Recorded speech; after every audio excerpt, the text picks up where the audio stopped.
Sa ibang balita, malapit nang matapos ang ilang flood control projects sa Metro Manila. Kabilang na dito ay ang pagsasaayos sa pumping station sa Binondo, Maynila.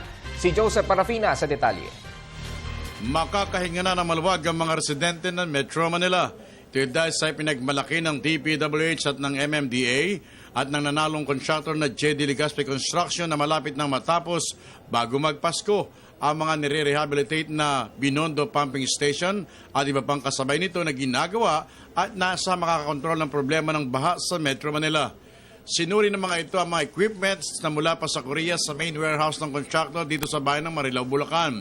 Ang mga materyales na ito ay nasa makatutulong na malaki at sinigurong matibay. Kapag kinabit na ito sa mga ginagawang pumping station at mga flood control projects, inaasang lalong marami ang makikinabang. Kung titingnan po natin, yung dati pong capacity is 2.3, ginawa po natin 3.6. So may dagdag po tayo ng 1.3 cubic meter per seconds. So almost 50% po ang dinagdag niyan. Siniguro din ng mga ito na hindi maapektuhan ng matinding basura ang mga equipments na ikakabit nila dahil sa napag-aralang itong mabuti. Binigyan din ng mga taga Metro Manila Development Authority at DPWH na mismong si Pangulong Aquino na ang nag-utos sa kanilang iparehabilitate ang mga flood control at pumping stations sa Metro Manila.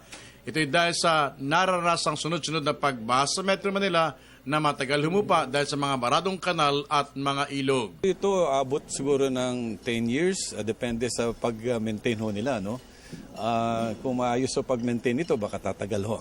Nakita po niya na talagang kailangan na po na i-rehab at magpalit po tayo ng bomba, increase natin yung capacity ng mga bomba dito sa pumping station. So nagkama po kami ng mga requests and through the help also of the DPWH ay napustro po itong proyekto. Para sa Telebisyon ng Bayan, Joseph Parafina.